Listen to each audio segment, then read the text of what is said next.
I own about 300 rental properties that I've bought without using any of my own money. And I want to show you how much rent I collect at the beginning of every single month, then pinpoint all my major expenses to show you how much I actually bring home and put in my pocket at the end of every single month. So I'm going to use my portfolio as a real life metaphor and show you the cash flow formula so that you can start to understand it and you'll be able to predict if a property is going to cash flow before you even buy it. At the end of this video, I'm going to give you my net cash flow per door, but I'm also going to give you a few tips to maximize cash flow in today's high interest rate environment. And I did the high interest rate environment because honestly, historically, rates aren't really that high. You have to understand how to navigate the current market because it's not going to change anytime soon so that you can still buy cash flowing rentals in today's market. If this topic excites you at all, hit that like button so I know to make more stuff like this. It's super important to be able to predict cash flow so you know if you're buying a good deal or not. Because if you buy real estate the right way, you're able to use the cash flow from the real estate to pay all your owning expenses so that you own an asset that will create wealth for you and you don't have to use any of your own money to maintain it. You see, that's where the scalability comes into play. We're using none of your own money to maintain assets. They are self-evolving and self-fulfillment assets that create wealth for you. The formula is very, very simple and it's very, very powerful. It's rent minus expenses. Now there are 6 major expenses that I'm going to break down, show you what I pay every single month, and talk about how you can predict them before you even buy. Rent is the first part of the formula.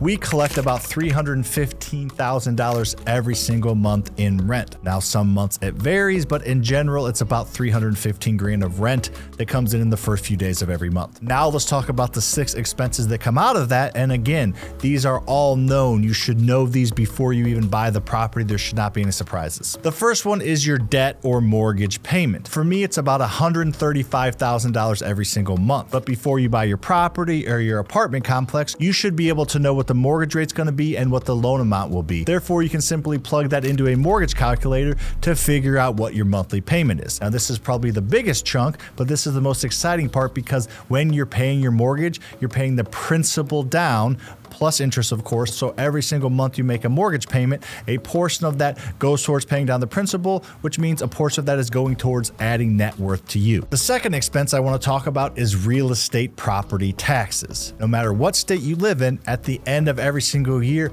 you have to pay real estate property taxes. Now, ideally, you set money aside for that every single month so that you're not surprised at the end of the year and having a big payment to make that you didn't plan for. It's super easy to find these. You can go to Zillow and look at the recent property tax records. You can go to your county or city website and see what the taxes are. It's public data, so it's super easy to find. So just take that number and divide it by 12. So if it's $2,400 a year in real estate property taxes, just divide that by 12 and set aside $200 every single month. So at the end of every year, you can write that $2,400 check and move on. Now, I do own a decent amount of real estate, as I said earlier, so I set aside $35,000 every single month from cash flow to pay my over $400,000 tax bill at the end of every year. The third expense is insurance. When you own real estate, you need to have insurance on that real estate. Now, you can find this by going to insurance brokers that are in the real estate investing space. You're probably not going to go to your normal insurance agent. This is going to be one that specifies in real estate. More specifically, one that specifies in occupied rental real estate. Get multiple bids so you'll know the exact number before you close.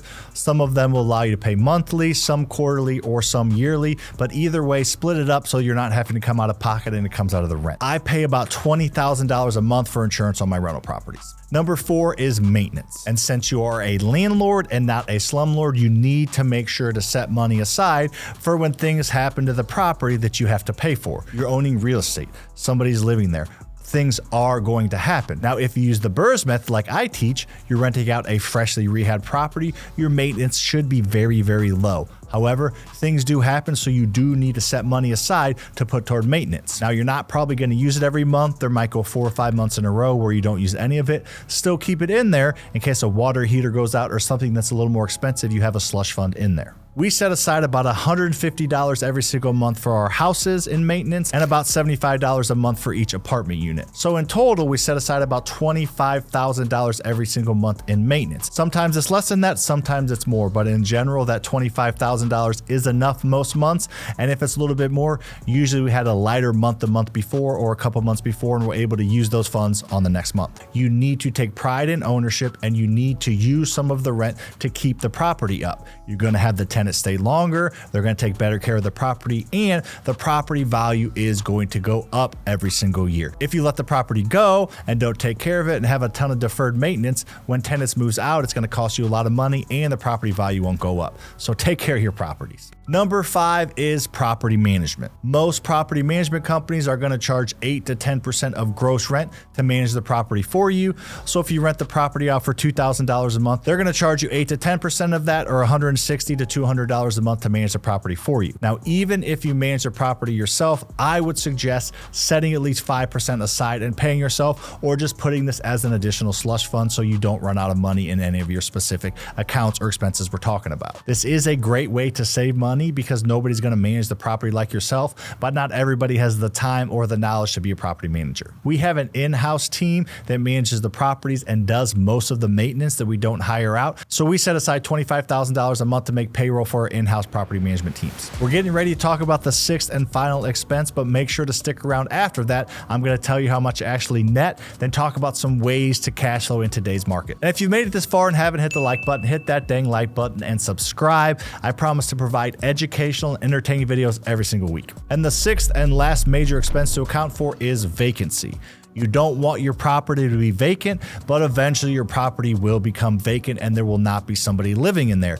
Even if you're super efficient, there's still going to be 3-4 weeks, maybe even a couple months where you're not collecting rent. But guess what? You still have the mortgage, you still have insurance, you still have taxes, you still have expenses to pay, even though you're not collecting rent. So what you do to get ahead of that is set aside 5 to 10% of rent every single month and put it in your bank account, and don't touch it, and only use it when your tenants move out to pay your bills and potentially rehab some of the property. We set aside around $15,000 a month for this. So after running that entire formula, rent minus all the expenses I just mentioned, on paper, we should be bringing home about $60,000 every single month, net, net, net.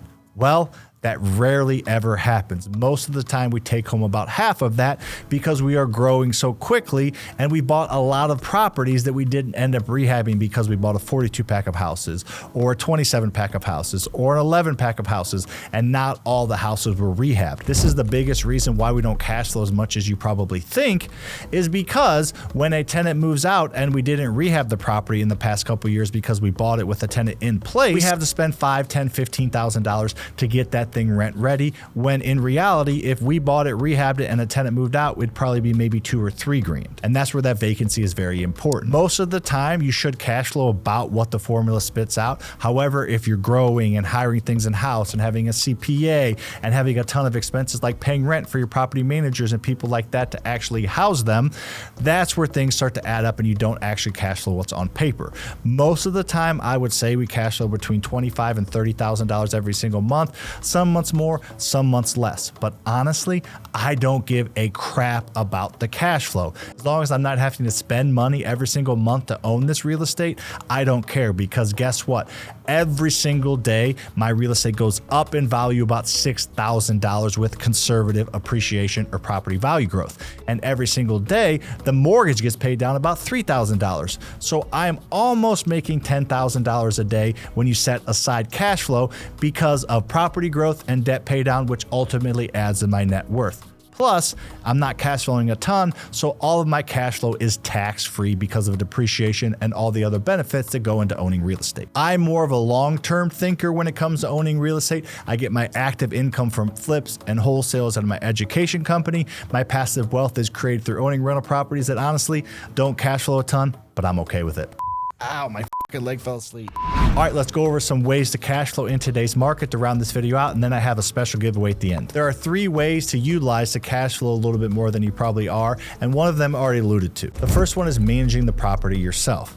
Again, most property management companies charge 8 to 10% of gross rent, and they take that every single month no matter what. And when they lease the property or release up the property, they might charge you a half month's rent. And then they will coordinate all the maintenance, but they'll upcharge the maintenance as well. It can cost you, to the bottom line, $300 to $400 every single month to have somebody else manage your property for you. So if you're not worried about cash flow, I would probably suggest that so you can focus on other things. But if you're tight on cash flow and you want to cash flow more, I would suggest managing the property yourself and saving that money. Shoot, you can even pay yourself half of it so you're making a little bit of money, but that still gives you a little bit of extra money every single month that you would not be getting if you were hiring things out. Number 2 is be a good property manager, or be on your property managers. Reducing turnover allows you to cash flow. My tenants stay an average of 4 to 5 years, meaning in a 10-year period, I have 2 tenants. I don't care how much you're cash flowing on paper. I really don't. If you have a tenant move out every single year, you will not be cash flowing. There are expenses that come when tenants leave. And as I mentioned earlier, you're not collecting rent when the tenants moved out, and your vacancy probably hasn't built up enough, especially if you're a newer real estate investor. So do your best to keep the tenant in place as long as possible. You do that by communicating with them, taking care of them, charging them fair rent, and making sure that they are a good fit before you even approve them. It may sound simple, but it's not, but it's extremely important. Ow, my leg. And the third and my favorite way to cash flow in today's market is switching to midterm rentals. Let's say you're renting out your property on a long-term basis on a 12 or 24 month lease, and you're collecting $1,500 a month in rent. If you take that property and put it on Furnished Finder and you make it a midterm rental and rent it out to traveling nurses or corporate leases or digital nomads, you're able to collect about twice as much rent, or about $3,000 a month rent. Now, you may have some more management expenses. You may have to furnish the property so that you are actually having someone being able to move into it. However, you will still cash flow 3 to 4 times as much because you're collecting so much more rent. I talk about this all the time on my podcast, on this channel here on YouTube, as well as on Spotify and Apple. We talk about midterms a lot, so make sure to check out some of that stuff so you can learn more about midterm rentals. Let me know what you think about this video in the comments, and if you have anything else you want me to talk about in future videos. Hope you enjoyed this. If you're watching now, you really got to be hitting that like button and that subscribe if you haven't. Give me a comment. See you on the next one.